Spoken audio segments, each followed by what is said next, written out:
नमस्कार दोस्तों, स्वागत है आप सभी का आपके चैनल जी जायसवाल यूट्यूब स्टोरी में।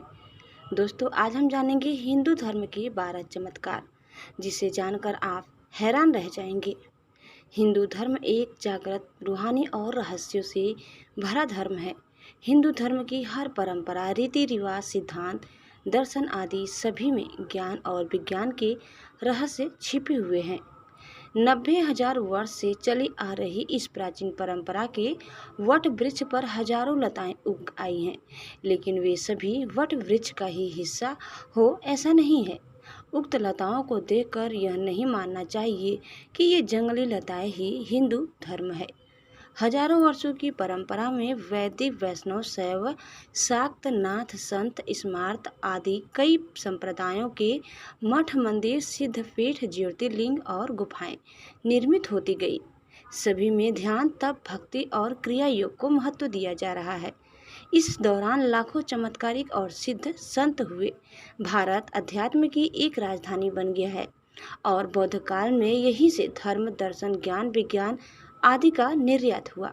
खैर, हम यहाँ जानते हैं हिंदुओं के ऐसे चमत्कारों के बारे में जिन्हें आप जानकर दंग रह जाएंगे। पहला है अमरनाथ में शिवलिंग। केदारनाथ से आगे है अमरनाथ और उससे आगे है कैलाश पर्वत। बाबा अमरनाथ को आजकल स्थानीय मुस्लिम लोगों के प्रभाव के कारण बर्फानी बाबा कहा जाता है, जो कि अनुचित है। यह शिव जी का अपमान है।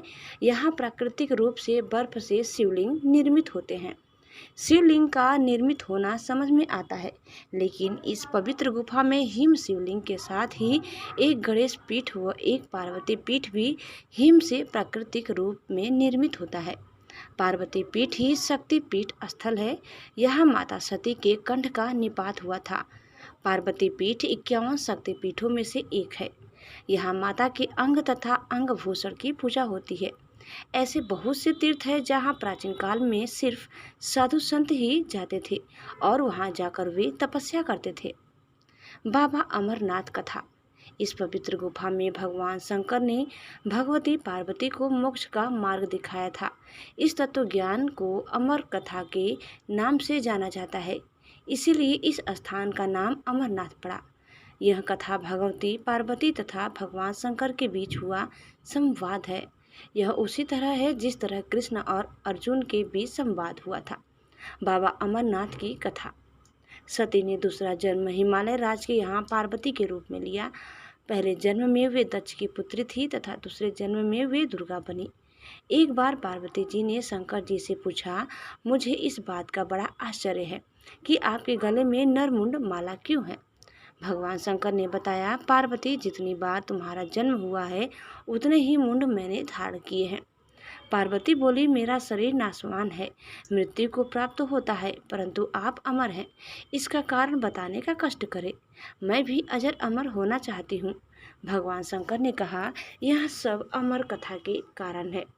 यह सुनकर पार्वती जी ने शिव जी से कथा सुनाने का आग्रह किया। बहुत वर्षों तक भगवान शंकर ने इसे टालने का प्रयास किया, लेकिन जब पार्वती जी की जिज्ञासा बढ़ गई तब उन्हें लगा कि अब कथा सुना देना चाहिए। अब सवाल यह था कि अमर कथा सुनाते वक्त कोई अन्य जीव तथा इस कथा को न सुने।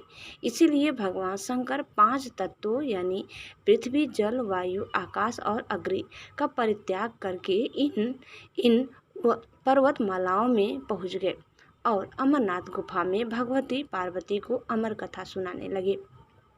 अमर कथा गुफा की ओर जाते हुए वे सर्वप्रथम पहलगाम पहुँचे, जहां उन्होंने अपने नंदी का परित्याग किया।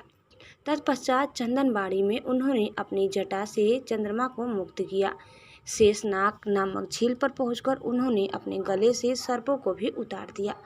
प्रिय पुत्र गणेश जी को भी उन्होंने महागुणस पर्वत पर छोड़ देने का निश्चय किया। फिर पंचतरणी पहुंचकर शिव जी ने 5 तत्वों का परित्याग किया। सब कुछ छोड़कर अंत में भगवान शिव ने इस अमर कथा गुफा में प्रवेश किया और पार्वती जी को अमर कथा सुनाने लगे। सुखदेव, जब भगवान शंकर इस अमृत ज्ञान को भगवती पार्वती को सुना रहे थे तो वहाँ एक सुख यानी हरा कठफोड़वा या हरी कंठी वाला तोता का बच्चा भी यह ज्ञान सुन रहा था। पार्वती जी कथा सुनने के बीच बीच में हुंकारा भरती थी। पार्वती जी को कथा सुनते सुनते नींद आ गई और उनकी जगह पर वहां बैठे एक शुक ने हुंकारी भरना प्रारंभ कर दिया। जब भगवान शिव को यह बात ज्ञात हुई तब वे शुक को मारने के लिए दौड़े और उसके पीछे अपना त्रिशूल छोड़ा। शुक जान बचाने के लिए तीनों लोकों में भागता रहा। भागते भागते वह व्यास जी के आश्रम में आया और सूक्ष्म रूप बनाकर उनकी पत्नी वटिका के मुख में घुस गया। वह उनके गर्भ में रह गया। ऐसा कहा जाता है कि ये 12 वर्ष तक गर्भ के बाहर ही नहीं निकले। जब भगवान श्री कृष्ण ने स्वयं आकर इन्हें आश्वासन दिया कि बाहर निकलने पर तुम्हारे ऊपर माया का प्रभाव नहीं पड़ेगा, तभी ये गर्भ से बाहर निकले और व्यास जी के पुत्र कहलाए। पवित्र युगल कबूतर श्री अमरनाथ की यात्रा के साथ ही कबूतरों की कथा भी जुड़ी हुई है। इस कथा के अनुसार एक समय महादेव संध्या के समय नृत्य कर रहे थे। भगवान शिव के गण आपस में ईर्ष्या के कारण कुरु कुरु शब्द करने लगे। महादेव ने उनको श्राप दे दिया कि तुम दीर्घकाल तक यह शब्द कुरु कुरु करते रहो। तदुपरांत वे रुद्र रूपी गण उसी समय कबूतर हो गए और वहीं उनका अस्थायी निवास हो गया। माना जाता है कि यात्रा के दौरान पावन अमरनाथ गुफा में इन्हीं दोनों कबूतरों के भी दर्शन होते हैं। यह आश्चर्य ही है कि जहां ऑक्सीजन की मात्रा नहीं के बराबर है और जहां दूर दूर तक खाने पीने का कोई साधन नहीं है, वहां ये कबूतर किस तरह रहते होंगे। यहाँ कबूतरों के दर्शन करना शिव और पार्वती के दर्शन करना माना जाता है। पार्वती जी भगवान सदाशिव से कहती हैं, प्रभु मैं अमरीश महादेव की कथा सुनना चाहती हूँ। मैं यह भी जानना चाहती हूँ कि महादेव गुफा में स्थित होकर अमरीश क्यों और कैसे कहलाए। सदाशिव भोलेनाथ बोले, देवी आदिकाल में ब्रह्मा प्राकृतिक स्थावर जंगल संसार की उत्पत्ति हुई। इस क्रम अनुसार देवता ऋषि पीतर गंधर्व राक्षस सर्प यक्ष भूतगण कुष्मांड भैरव गीदड़ दानव आदि की उत्पत्ति हुई। इस तरह नए प्रकार के भूतों की सृष्टि हुई, परंतु इंद्र आदि देवता सहित सभी मृत्यु के वश में थे। इसके बाद भगवान भोलेनाथ ने कहा कि मृत्यु से भयभीत देवता उनके पास आए। सभी देवताओं ने उनकी स्तुति की और कहा कि हमें मृत्यु बाधा करती है, आप कोई ऐसा उपाय बतलाएं जिससे मृत्यु हमें बाधा न करे। मैं आप लोगों की मृत्यु के भय से रक्षा करूंगा। कहते हुए सदाशिव ने अपने सिर पर से चंद्रमा की कला को उतार कर निचोड़ा और देवगणों से बोले, यह आप लोगों के मृत्यु रोग की औषधि है। उस चंद्रकला के निचोड़ने से पवित्र अमृत की धारा बह निकली और वही धारा बाद में अमरावती नदी के नाम से विख्यात हुई। चंद्रकला को निचोड़ते समय भगवान सदाशिव के शरीर पर जो अमृत बिंदु गिरे वे सूख गए और पृथ्वी पर गिर पड़े।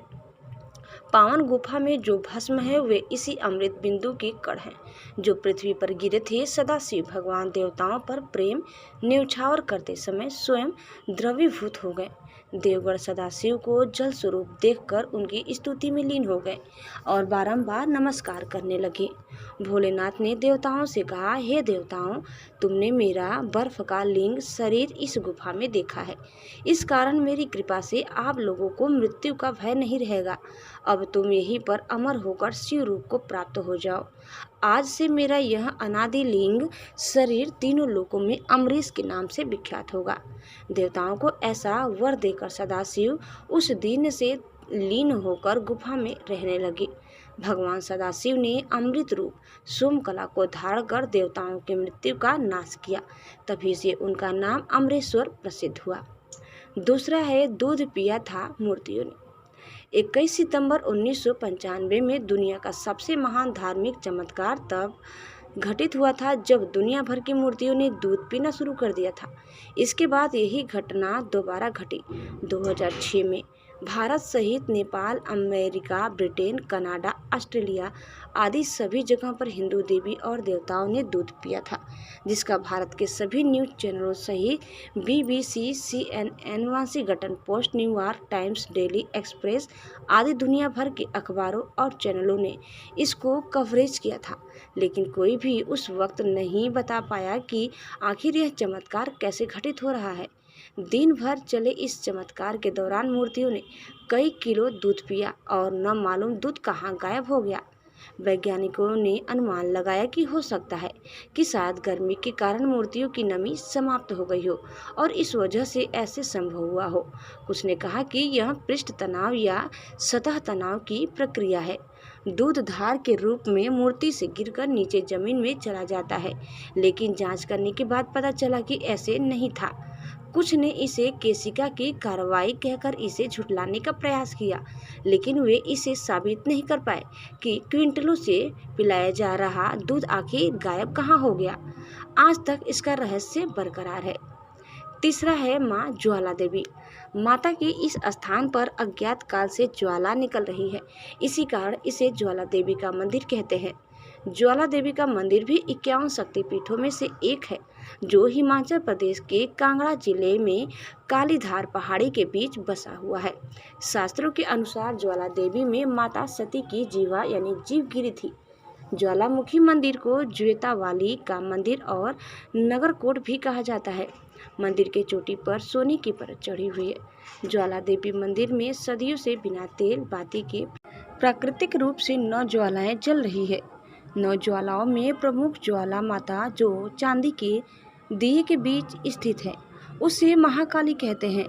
अन्य 8 ज्वालाओं के रूप में माँ अन्नपूर्णा, चंडी, हिंगलाज, विंध्यवासिनी, महालक्ष्मी, सरस्वती, अंबिका एवं अंजी देवी ज्वाला देवी मंदिर में निवास करती हैं।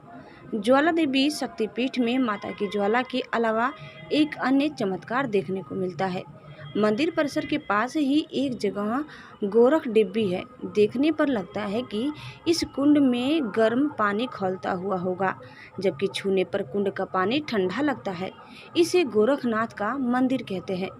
एक किंवदंती के अनुसार माता के अनन्य भक्त गुरु गोरखनाथ ने यहाँ माता की खूब सेवा की थी और वे माता के साक्षात दर्शन भी करते थे।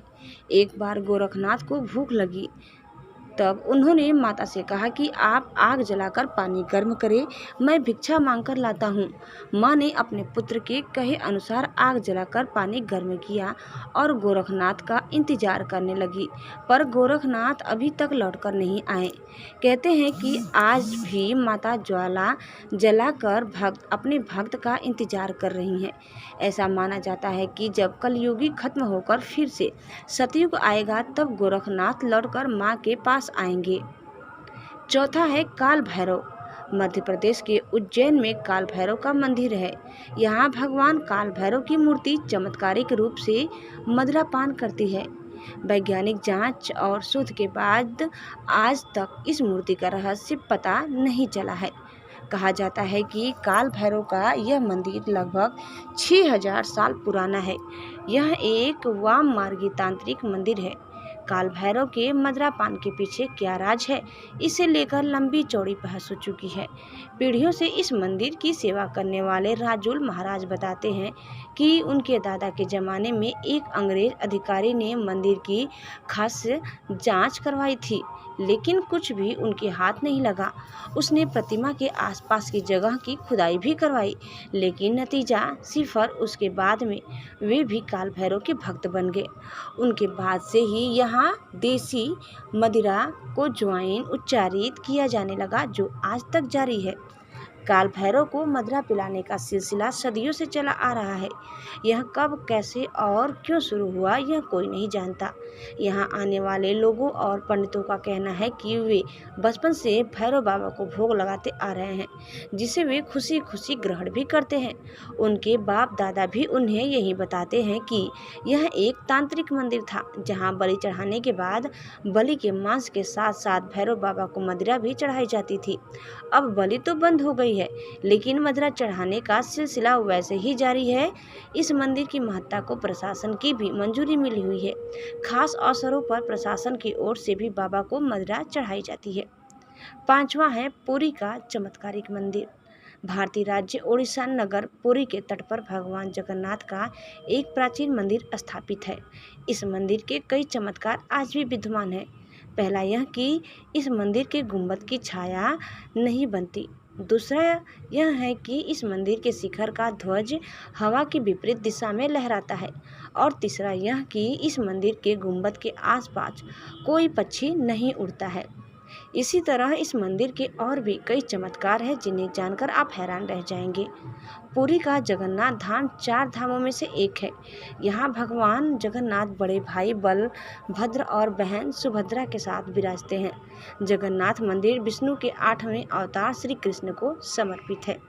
भारत के पूर्व में बंगाल की खाड़ी के पूर्वी छोर पर बसी पवित्र नगरी पुरी ओडिशा की राजधानी भुवनेश्वर से थोड़ी दूरी पर है। आज का ओडिशा प्राचीन काल में उत्कल प्रदेश के नाम से जाना जाता था। यहाँ देश की समृद्ध बंदरगाहें थी, जहाँ जावा, सुमात्रा, इंडोनेशिया, थाईलैंड और अन्य कई देशों का इन्हीं बंदरगाह के रास्ते व्यापार होता था।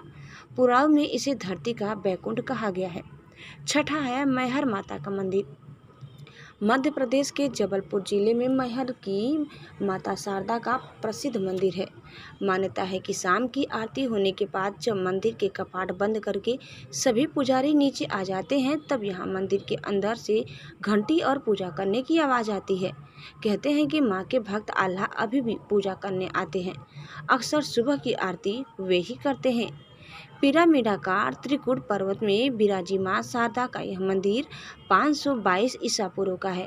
कहते हैं कि 522 ईसा पूर्व चतुर्दशी के दिन नृपल देव ने यहाँ सामवेदी की स्थापना की थी। तभी से त्रिकूट पर्वत में पूजा अर्चना का दौर शुरू हुआ। इस मंदिर की पवित्रता का अंदाजा महज इस बात से लगाया जा सकता है कि अभी भी आल्हा माँ शारदा की पूजा करने सुबह सुबह पहुँचते हैं। माँ शारदा की प्रतिमा के ठीक नीचे के न पढ़े जा सके शिलालेख भी कई पहेलियों को समेटे हुए हैं। सन 1922 में जैन दर्शनार्थियों की प्रेरणा से तत्कालीन महाराजा ब्रजनाथ सिंह जूदेव ने शारदा मंदिर परिसर में जीव बलि को प्रतिबंधित कर दिया था। विंध्य पर्वत श्रेणियों के मध्य त्रिकूट पर्वत पर स्थित इस मंदिर के बारे में मान्यता है कि माँ शारदा की प्रथम पूजा आदि गुरु शंकराचार्य द्वारा की गई थी। मैहर पर्वत का नाम प्राचीन धर्म ग्रंथ महेंद्र में मिलता है। इसका उल्लेख भारत के अन्य पर्वतों के साथ पुराणों में भी आया है। जनश्रुतियों के आधार पर यह कहा जा सकता है कि मैहर नगर का नाम माँ शारदा मंदिर के कारण ही अस्तित्व में आया है। हिंदू श्रद्धालु जन देवी को माँ अथवा माई के रूप में परंपरा से संबोधित करते चले आ रहे हैं। माई का घर होने के कारण पहले माई घर तथा इसके उपरांत इस नगर को मैहर के नाम से संबोधित किया जाने लगा। एक अन्य मान्यता के अनुसार भगवान शंकर के तांडव नृत्य के दौरान उनके कंधे पर रखे माता सती के शव से गले का हार त्रिकूट पर्वत के शिखर पर आ गिरा। इसी वजह से यह स्थान शक्तिपीठ तथा नाम माई का हार के आधार पर मैहर के रूप में विकसित हुआ। कई रहस्य आज भी बरकरार है।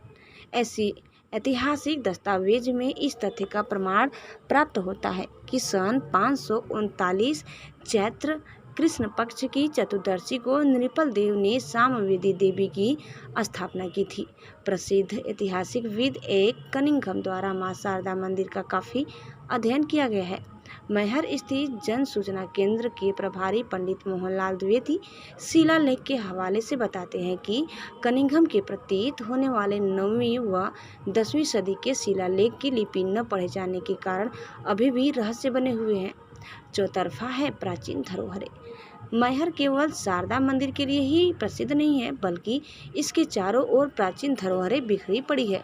मंदिर के ठीक पीछे इतिहास के 2 प्रसिद्ध योद्धाओं व देवी भक्त आल्हा उदल के अखाड़े हैं तथा यही एक तालाब और भव्य मंदिर है जिसमें अमृतत्व का वरदान प्राप्त आल्हा की तलवार उसी की विशाल प्रतिमा के हाथ में थमाई गई है। मैहर मंदिर के महंत पंडित देवी प्रसाद बताते हैं कि अभी भी मां का पहला श्रृंगार आल्हा ही करते हैं और जब ब्रह्म मुहूर्त में शारदा मंदिर के पट खोले जाते हैं तो पूजा की हुई मिलती है। इस रहस्य को सुलझाने हेतु वैज्ञानिकों की टीम भी डेरा जमा चुकी है, लेकिन रहस्य अभी भी बरकरार है। इसके अलावा 1950 ईस्वी पूर्व चंदेल राजपूत वंश द्वारा बनाया गया गोला मठ मंदिर, 108 शिवलिंगों का रामेश्वरम मंदिर, भदनपुर में राजा अमान द्वारा स्थापित किया गया हनुमान मंदिर अन्य धार्मिक केंद्र है। इसके अतिरिक्त मैहर क्षेत्र के ग्राम मड़ई, मनौरा, तेंदुहटा व बदेरा में सदियों पुराने भवन व शिलालेख है, जो भारतीय इतिहास को एक नए आलोक में झांकने का अवसर प्रदान करते हैं। शिव पुराण के मुताबिक बदेरा में ही शिव भक्त बाणासुर की राजधानी थी, जिसकी पुष्टि बदेरा के जंगल में जगह जगह मिल रहे शिव मंदिरों के भग्नावशेष व शिवलिंग करते हैं। सातवां है केदारनाथ मंदिर। केदारनाथ मंदिर एक चमत्कारिक मंदिर है। पांडवों द्वारा निर्मित इस मंदिर का शंकराचार्य के बाद राजा भोज ने जीर्णोद्धार करवाया था। शंकराचार्य ने यहाँ तप किया और यह भी कहते हैं कि ठीक मंदिर के पीछे उनकी समाधि है। इस मंदिर की वे ही रक्षा करते हैं।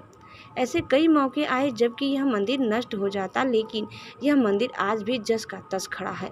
जुलाई 2013 में केदारनाथ में जो जल प्रलय हुई थी, उसमें लगभग 10,000 लोग मौत की नींद में सो गए थे, लेकिन मंदिर का बाल भी बाका नहीं हुआ।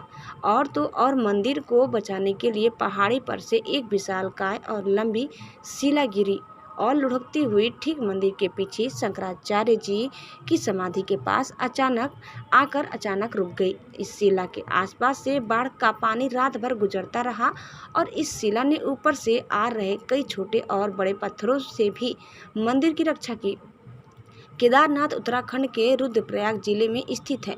केदारनाथ पर्वतराज हिमालय के केदार नामक श्रृंग पर अवस्थित है। केदारनाथ धाम और मंदिर 3 तरफ पहाड़ों से घिरा है।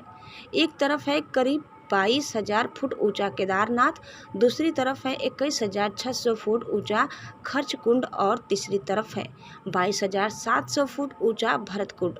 न सिर्फ 3 पहाड़ बल्कि 5 नदियों का संगम भी है। यहाँ मंदाकिनी, मधुगंगा, क्षीरगंगा, सरस्वती और स्वर्णगौरी। इन नदियों में से कुछ का अब अस्तित्व नहीं रहा, लेकिन अलकनंदा की सहायक मंदाकिनी आज भी मौजूद है। इसी के किनारे है केदारेश्वर धाम। यहाँ सर्दियों में भारी बर्फ और बारिश में जबरदस्त पानी रहता है। समुद्र तल से 3,584 मीटर की ऊंचाई पर स्थित होने के कारण यहाँ पहुँचना सबसे कठिन है। 8वां है रामेश्वरम का मंदिर। ये सभी जानते हैं कि रामेश्वरम में भगवान श्री राम ने शिवलिंग की स्थापना की थी। यही आगे श्री राम ने क्रोधवश समुद्र को सुखाने के लिए अपना धनुष निकाल लिया था, जिससे डरकर समुद्रदेव ने प्रकट होकर उनसे क्षमा याचना की थी। कहते हैं कि आज भी रामेश्वरम में समुद्र अपने पूरे अदब और संयम के साथ ही रहता है। यहाँ समुद्र कभी उफान पर नहीं आता है। हिंदुओं के 4 धामों में से एक रामेश्वरम का शिवलिंग 12 ज्योतिर्लिंगों में से एक है। यह तमिलनाडु राज्य के रामनाथपुरम जिले में स्थित है। मन्नार की खाड़ी स्थित द्वीप जहां भगवान राम का लोक प्रसिद्ध विशाल मंदिर है। श्री रामेश्वरम मंदिर का 1,000 फुट लंबा, 650 फुट चौड़ा तथा 125 फुट ऊंचा है। इस मंदिर में प्रधान रूप से एक हाथ से भी कुछ अधिक ऊंची शिव जी की लिंग मूर्ति स्थापित है। 9वां है राम सेतु के पत्थर। पूरी दुनिया में एकमात्र राम सेतु का स्थान ऐसा है जहां के पत्थर पानी में तैरते हैं। सवाल उठता है कि क्या ये पत्थर यही के हैं या इन्हें कहीं और से लाया गया था। तो वह स्थान कहाँ है? यहाँ स्थित चट्टानों और पत्थरों को बेचने पर रोक लगा रखी है। फिर भी गाइडों के माध्यम से स्थानीय लोग चोरी छुपे ये पत्थर बेचते हैं। आजकल ये पत्थर बहुत से संतों और कुछ लोगों के पास देखे जा सकते हैं। ऐसी मान्यता है कि राम सेतु या नल सेतु को बनाने के लिए जिन पत्थरों का इस्तेमाल किया गया था, वे पत्थर पानी में फेंकने के बाद समुद्र में नहीं डूबे, बल्कि पानी की सतह पर ही तैरते रहते हैं। ऐसा क्या कारण था कि ये पत्थर पानी में नहीं डूबे? कुछ लोग इसे धार्मिक महत्व देते हुए ईश्वर का चमत्कार मानते हैं, लेकिन साइंस इसके पीछे क्या तर्क देता है, यह बिल्कुल विपरीत है। यह प्रक्रिया एक ऐसे पत्थर को जन्म देती है जिसमें कई सारे छिद्र होते हैं। छिद्रों की वजह से यह पत्थर एक स्पंजी यानी कि खंखरा आकार ले लेता है, जिस कारण इनका वजन भी सामान्य पत्थरों से काफ़ी कम होता है। इस खास पत्थर के छिद्रों में हवा भरी रहती है। यही कारण है कि यह पत्थर पानी में जल्दी डूबता नहीं है, क्योंकि हवा इसे ऊपर ही रखती है। वैज्ञानिकों का मानना है कि नल तथा नील शायद जानते थे कि कौन सा पत्थर किस प्रकार से रखने से पानी में डूबेगा नहीं तथा दूसरे पत्थरों का सहारा भी बनेगा। वैज्ञानिकों ने राम सेतु पुल में इस्तेमाल हुए पत्थरों का वजूद खोज निकाला है। विज्ञान का मानना है कि राम सेतु पुल को बनाने के लिए जिन पत्थरों का इस्तेमाल हुआ था वे कुछ खास प्रकार के पत्थर हैं जिन्हें प्यूमाइस स्टोन कहा जाता है। दरअसल ये पत्थर ज्वालामुखी के लावा से उत्पन्न होते हैं। 10वां है गंगा का पानी खराब नहीं होना। दुनिया में गंगा ही एकमात्र ऐसी नदी है जिसका जल कभी सड़ता या खराब नहीं होता है। यह हमेशा शुद्ध बना रहता है। तभी तो अन्य नदियों की अपेक्षा गंगा को पवित्र माना जाता है। ऐसा इसमें क्या है?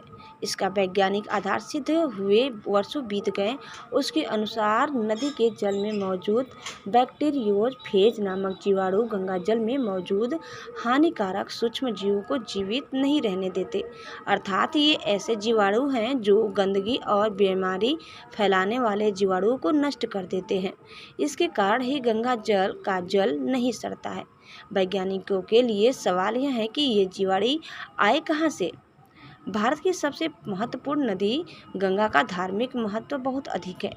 इसका जल घर में शीशी या प्लास्टिक के डिब्बे आदि में भरकर रख दे तो बरसों बरस तक खराब नहीं होता है और कई तरह की पूजा पाठ में इसका उपयोग किया जाता है। ऐसी आम धारणा है कि मरते समय व्यक्ति को यह जल पिला दिया जाए तो उसे मोक्ष की प्राप्ति होती है। गंगा जल में प्राणवायु की प्रचुरता बनाए रखने की अद्भुत क्षमता है। इस कारण पानी से हैजा और पेचिश जैसी बीमारियों का खतरा बहुत ही कम हो जाता है। लेकिन अब वह बात नहीं रही। 11वां है तनोट माता का मंदिर। सीमा पर स्थित तनोट माता की कृपा से यहाँ 3000 बम बेअसर हो गए थे। राजस्थान की तनोट बॉर्डर पर हमारे सीमा सुरक्षा बल के जवान देश की हिफाजत के लिए तैनात रहते हैं। वहाँ हर पल खतरे की आशंका बनी रहती है। जरा सी आहट होने पर पाकिस्तानी सैनिक फायरिंग शुरू कर देते हैं। लेकिन कहते हैं कि इस सीमा की रक्षा तनोट वाली माता करती है।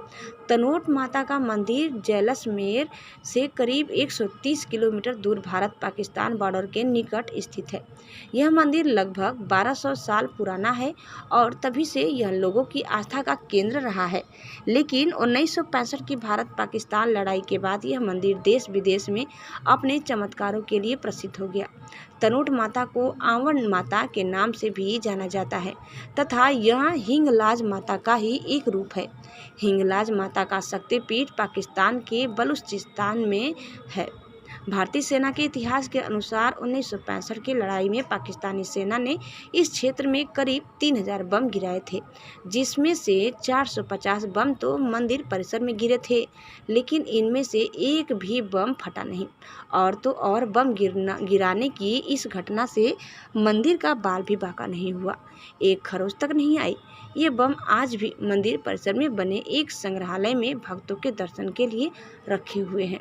इतना ही नहीं, एक बार फिर 4 दिसंबर 1971 की रात को पंजाब रेजिमेंट और सीमा सुरक्षा बल की एक कंपनी ने मां की कृपा से लोंगेवाल में पाकिस्तान की पूरी टैंक रेजिमेंट को धूल चटा दी थी और लोंगेवाला को पाकिस्तानी टैंकों का कब्रिस्तान बना दिया था। लोंगेवाला की विजय के बाद मंदिर परिसर में एक विजय स्तंभ का निर्माण किया गया, जहां अब हर वर्ष 16 दिसंबर को सैनिकों की याद में उत्सव मनाया जाता है। 1965 की लड़ाई के बाद इस मंदिर का जिम्मा सीमा सुरक्षा बल ने ले लिया और यहां अपनी एक चौकी भी बना ली। 12वां है रंग बदलता शिवलिंग। आपने शिवलिंग तो बहुत देखे होंगे, लेकिन यह शिवलिंग देखकर एक बार की तो आप भी चकरा जाएंगे। राजस्थान में एक जिला ऐसा भी है जहां स्थित हजारों साल पुराने मंदिर का शिवलिंग अपना रंग बदलता है। ऐसा अनोखा चमत्कार दिन प्रतिदिन 3 बार होता है। सुबह में शिवलिंग का रंग लाल रहता है, दोपहर को केसरिया रंग का हो जाता है और जैसे जैसे शाम होती है शिवलिंग का रंग सांवला हो जाता है। यह चमत्कारिक शिवलिंग राजस्थान के धौलपुर जिले में स्थित है। धौलपुर जिला राजस्थान और मध्य प्रदेश की सीमा पर स्थित है। यह इलाका चंबल के बीहड़ों के लिए प्रसिद्ध है। इन्हीं दुर्गम बीहड़ों के अंदर स्थित है भगवान अचलेश्वर महादेव का मंदिर। इस शिवलिंग के चमत्कार का रहस्य आज तक कोई नहीं जान पाया है। इस शिवलिंग की एक और अनोखी बात यह है कि इस शिवलिंग के छोर का आज तक पता नहीं चला है। कहते हैं बहुत समय पहले भक्तों ने यह जानने के लिए कि यह शिवलिंग जमीन में कितना गड़ा है, इसकी खुदाई की, पर काफ़ी गहराई तक खोदने के बाद भी उन्हें इसके छोर का पता नहीं चला। अंत में उन्होंने इसे भगवान का चमत्कार मानते हुए खुदाई बंद कर दी। भारत ऐसे ऐसे कई चमत्कारिक शिवलिंग है। मध्य प्रदेश के देवास जिले के पास बिलालवी में एक मंदिर, शिव मंदिर ऐसा है जहां का शिवलिंग प्रतिवर्ष एक तिल बढ़ता रहता है। एक शिवलिंग ऐसा है जो प्रतिवर्ष बिजली के गिरने से टूट जाता है और पुनः जुड़ जाता है। दोस्तों, वीडियो समाप्त होता है। उम्मीद करते हैं कि आपको हमारा आज का यह वीडियो जरूर पसंद आई होगी। आपको कैसे लगी कमेंट करके जरूर बताइए। चैनल में नए हैं तो प्लीज़ लाइक, शेयर और सब्सक्राइब करना न भूलें। धन्यवाद। ओम नमः शिवाय। हर हर महादेव।